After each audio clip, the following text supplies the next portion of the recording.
Assalamualaikum warahmatullahi wabarakatuh.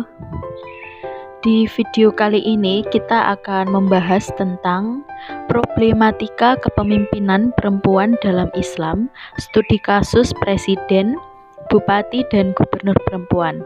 Tetapi sebelumnya kami akan memperkenalkan diri dulu ya.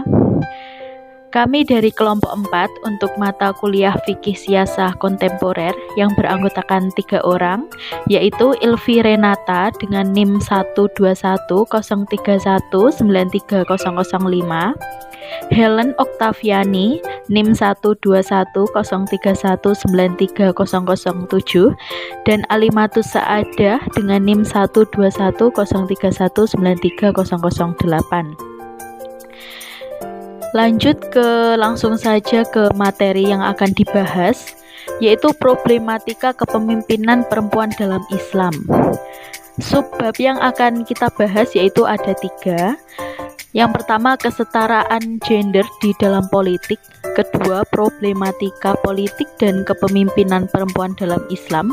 Yang ketiga, kepemimpinan perempuan di Indonesia.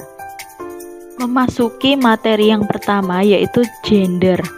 Gender adalah suatu konsep kultural yang berupaya membuat perbedaan dalam hal peran, perilaku, mentalitas, dan karakteristik emosional antara laki-laki dan perempuan yang berkembang dalam masyarakat.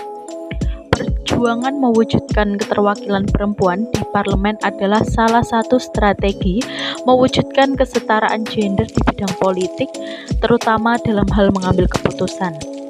Tujuan akhir dari perjuangan kesetaraan gender dalam politik melalui peningkatan keterwakilan perempuan di parlemen adalah mencapai keadilan bagi perempuan dan laki-laki di segala aspek kehidupan.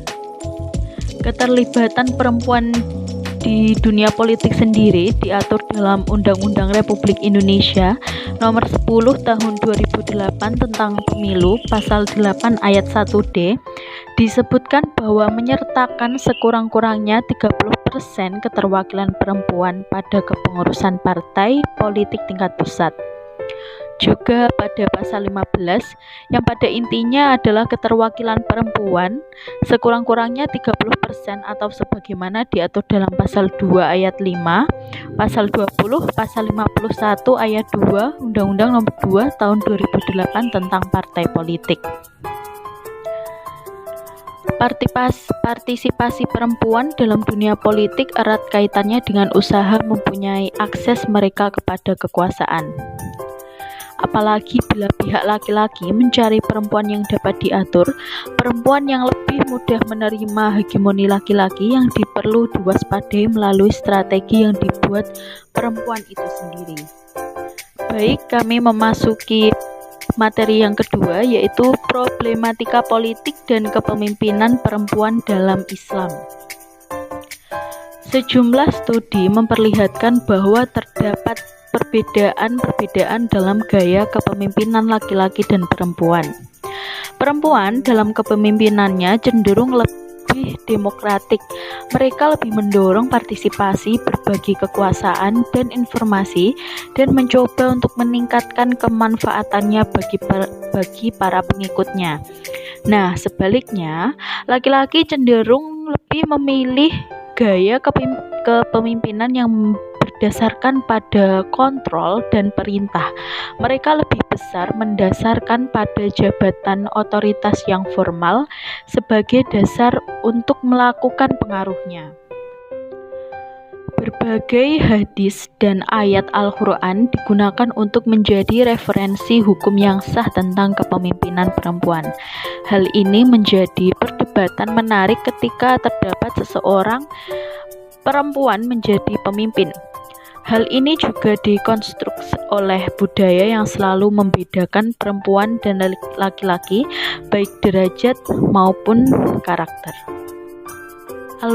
Al-Quran memberikan keleluasaan bagi perempuan melakukan aktivitas ekonomi sebagaimana yang ditegaskan dalam surat An-Nisa ayat 32. Dalam sejarah Islam, banyak di antara sahabat perempuan yang bekerja, misalnya menjadi guru seperti Syuhrah, Al-Hasanah, Rabi'ah Al-Dawiyah, dan lainnya.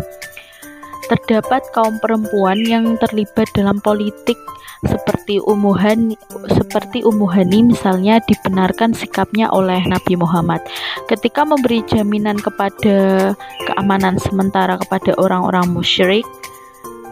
Jaminan keamanan merupakan salah satu aspek bidang politik.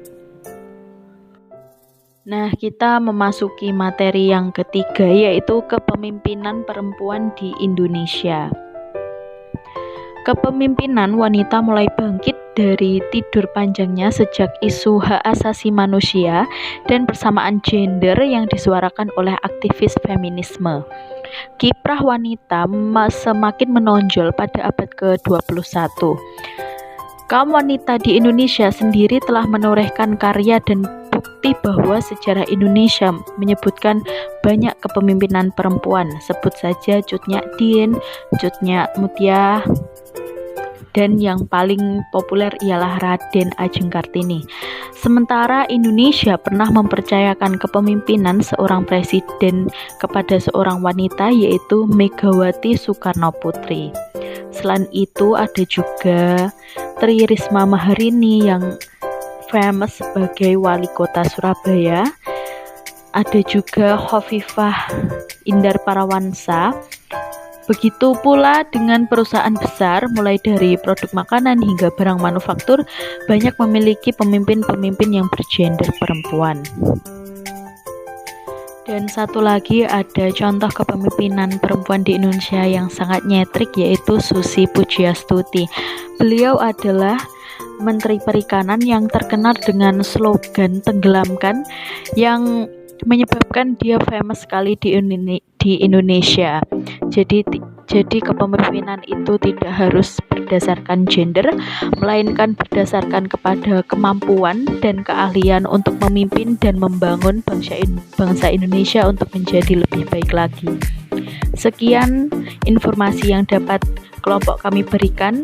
Ada kurang lebihnya mohon maaf. Thanks for your attention. Wassalamualaikum warahmatullahi wabarakatuh.